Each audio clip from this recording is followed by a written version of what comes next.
How much time do I have left, Wayne? Another 30, 40 minutes. How about 3 poems? Okay, but we'd like more. Okay, we'll see. Okay. This is how many I wrote on page, but I have a lot Okay. more. Alright, so I wrote this, I just competed in a national poetry slam. It's the individual world poetry slam. It was in Phoenix, Arizona, which I don't know if you guys have ever been to Arizona. Don't. It sucked. It was hot and all the bugs bit and people were weird. Northern Arizona, okay. I was in Phoenix. Phoenix is hell. Okay, so funny story.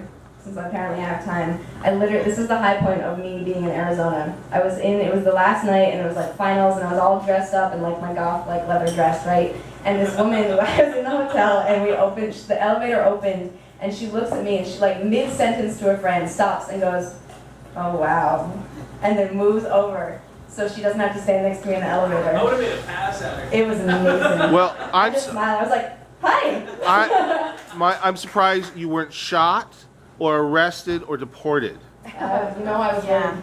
You know. It was. And they could have been all 3 in random order. So anyway, the point of all that was that I wrote this poem for that competition, and it's about high school bullies.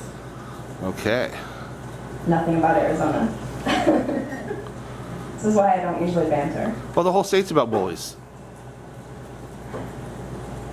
Yesenia plays shortstop. I ask her if it's because she's short. She looks me up and down, sneers, says, "At least I'm not fat like you." Brianna punches me in the stomach every day of 3rd grade. She thinks it's hilarious. She tells me that it's good for me, says it will force muscle to grow where there is only soft and weak. I believe her because she is the only one who will talk to me in the lunch line, because her legs are long and tan and always showing. I steal baggy shirts from my dad to hide the bruises, pretend I'm not sick to my swollen stomach when the sun comes out and everyone else uncovers. I am a great swimmer, because no one can see your bulges when you're under the water. I can infinity loop the lake while my family eats potato salad. Fat girls don't get potato salad, they float enough already. Ruby says my name sounds like fish, and it doesn't. But Dylan, who has the squarest shoulders in school, still laughs, because my gut is showing again over my waistband, pale and stupid like fish stomach, because it's hilarious to tease the fat girl, to entice her solid swing, let me get my weight behind it. So even when I hurt him and he cries, I still lose. And it's hilarious. In a locked car kissing game with Dylan, the boy I write about and burn the pages, the boy who white knuckles my grip on sleeve cuffs, and he says, "I'm glad I drew your name. Now you can tell me how to get your hot friend to go out with me." I kick Yesenia in the shin when she takes my food at lunch, because fat girls don't need any more food. She cries and tells her mom, who tells my mom, and I am grounded again. Small loss when all my friends are wearing shorts with gaps around the thighs. Small loss when Brianna says I have to be the boy again, and whatever we are currently making believe, it makes sense. Who could call this lump a girl? I shove Ruby in the hall when she pours water on my gym clothes, shove her again until she cries, until she stops calling my house at night to tell me about parties I'm not invited to. It's so much easier to hit first than hit back. I put my weight behind it. Small win to sit at home alone. Wow. Okay, so there's a poem that I brought to do, and then I wasn't going to do it, but you guys are great, so I'm going to do it because it's really like emotional. But I have to go get it stuff. Okay.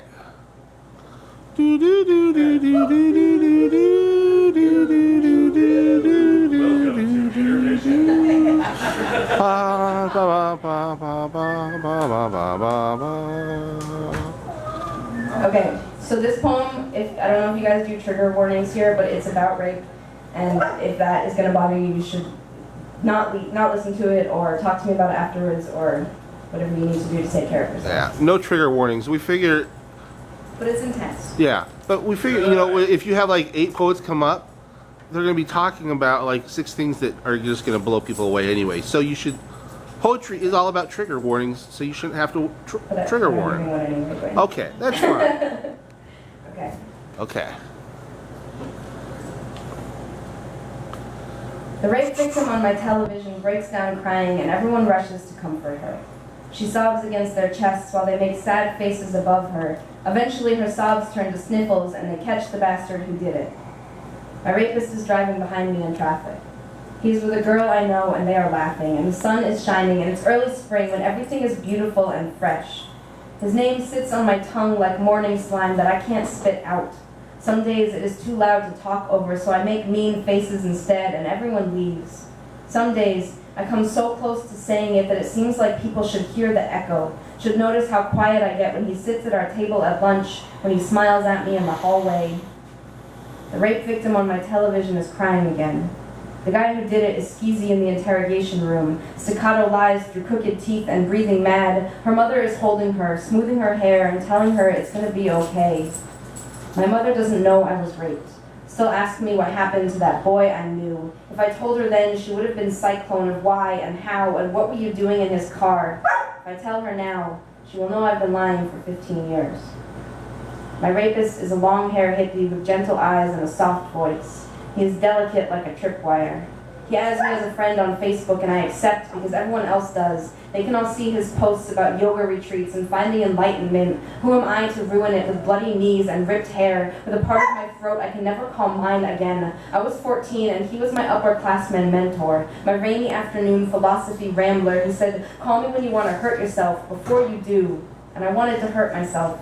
So I called him. So I met him in the empty parking lot in a short skirt and a men's shirt. What did I expect? He told me I was pretty, that he couldn't stop thinking about me, and it was my fault. The parking lot was dark, but he must have seen my blush. He said he knew he shouldn't be thinking about me this way, but didn't move his hand. My friends good morning me with judgment. They do not want to hear what happened. They say, what did you expect? The guidance counselor says, he's very popular and you are not. Are you sure this isn't wishful thinking? She says, you probably shouldn't tell anyone unless you're sure you want the trouble. A lot of people won't believe you. My mother says nothing, because I tell her nothing, but she is so tired from standing up for me. I am such an insolent child, all this want and want and want. The rape victim on my television is crying again. Her mascara runs elegantly down the bruises he gifted her as proof. I am home alone and crying again. I can't seem to forget the way the sunshine lit his smile behind me. Is there anything more terrible than your rapist smiling? The rape victim on my television is a liar. She says that it gets better.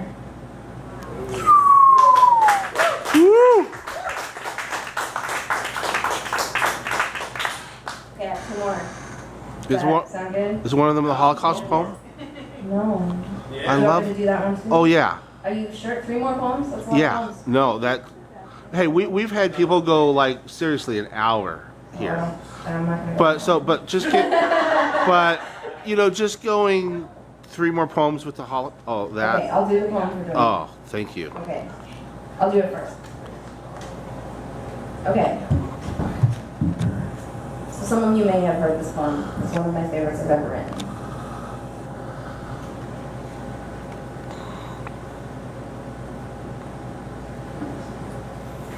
The man at the bus stop is wearing red laces in his boots.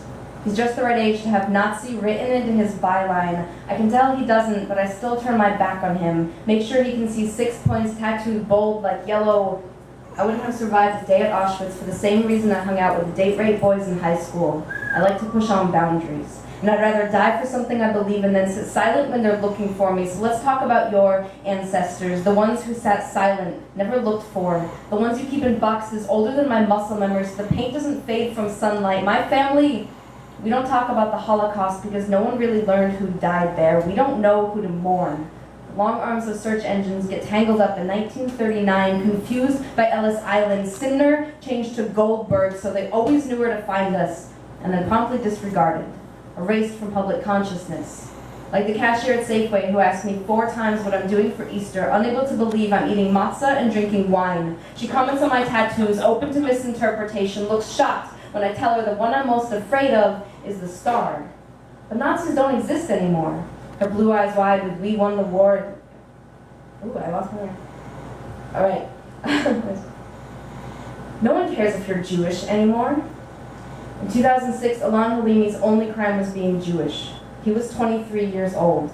His kidnappers, 19, believed all Jews rich enough to pay ransom, and so for 24 days, he hung, tortured from a beam in the courtyard, his ribs cracked open with their kitchen knives, his face burned by their cigarettes. For 24 days, the neighbors came by to watch and sometimes participate.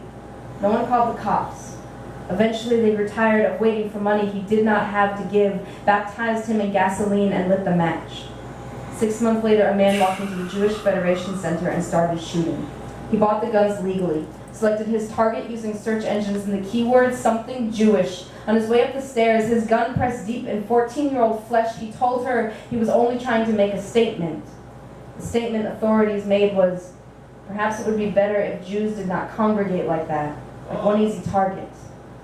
This is not only about violence. The taste of blood at the back of my throat has never brought me any closer to God. When the bus station sun shone bright off his shaved head and lace-tight boots, when a wall of graffiti has one single swastika, I find myself praying, Baruch atah Adonai, tell me why red laces and boots shouldn't scare me.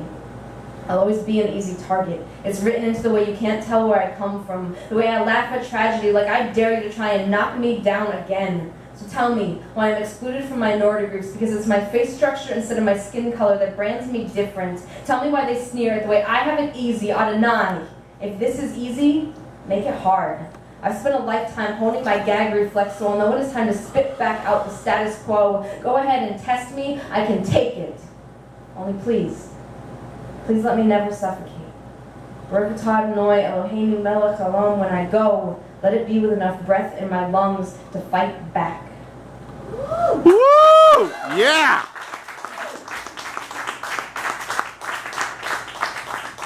Sorry, I messed up the phone, Dwayne. It's all right, because it's so good. It is so. Okay, so this